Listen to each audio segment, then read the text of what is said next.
आप देख रहे हैं VRW92 मेरा फेसबुक और यूट्यूब चैनल और मैं हूं साहिल जाफरी।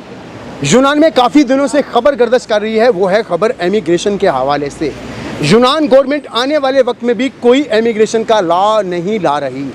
वो लोग जो पाकिस्तान, इंडिया और बांग्लादेश से यूनान में मुकीम हैं, जो दूसरे मुल्कों में मुकीम है, यहाँ कोई भी ऐसी खबर नहीं सामने आ रही कि यूनान आने वाले दिनों में इमिग्रेशन खोल रहा है। हाँ, एक कानून है, वो लोग वो मालिकान जिनके पास मवेशी हैं, फ़िश फार्म है या खेती बाड़ी का काम है, उनके पास वो अपने वर्कर को पाकिस्तान से मंगा सकते हैं।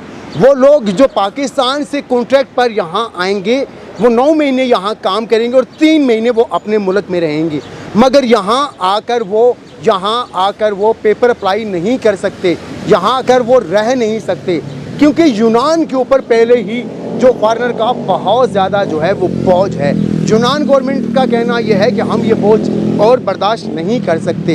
यहाँ से एक बहुत सी बात सामने आ रही है कि वो लोग जो पाकिस्तान से बाहर आ रहे हैं, जिनके मालिकान खेती बाड़ी से, मवेशी से या फ़िश फार्म से वाबस्ता हैं, वो कॉन्ट्रैक्ट करते हैं कि यहाँ लोग आ जाएं।